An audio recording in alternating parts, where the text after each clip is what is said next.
J'ai arrêté l'école à 15 ans. Je ne comprenais pas pourquoi il fallait suivre autant de règles. Ma mère avait une compagnie de théâtre ambulante. Je l'ai accompagnée en Allemagne. Quand la tournée a pris fin, je me suis engagé dans un cirque. Veux-tu te laver les mains? Je voyageais avec le cirque pour les spectacles. Pendant la saison morte, je voyageais à pied dans différents pays.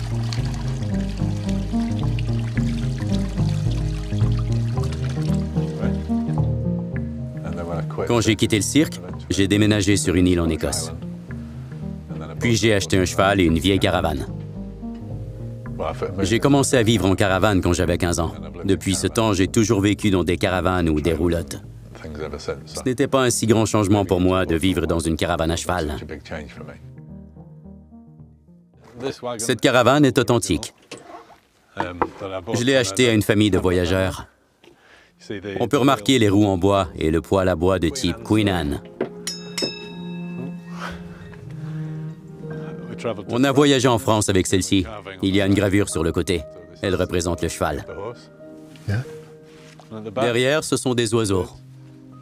Et de l'autre côté, il y a un escargot. Ça représente l'idée de voyager en portant sa maison sur le dos.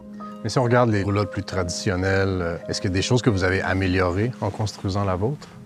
Je voulais une roulotte plus grande, mais plus légère. À l'intérieur, j'ai fait un compromis avec la mère des enfants. Elle voulait une cuisine, alors j'ai installé des plaques de cuisson et un lavabo. Traditionnellement, on ne cuisine jamais de nourriture dans la roulotte. J'ai conçu cette roulotte pour qu'on puisse voyager en famille. Et vous étiez combien à vivre dans la roulotte? On était 2 adultes, 2 enfants, un chien, un chat et une poule.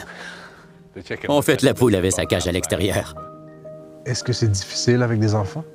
En fait, il y a beaucoup d'aspects plus faciles. Les gens sont plus généreux avec nous quand on a des enfants.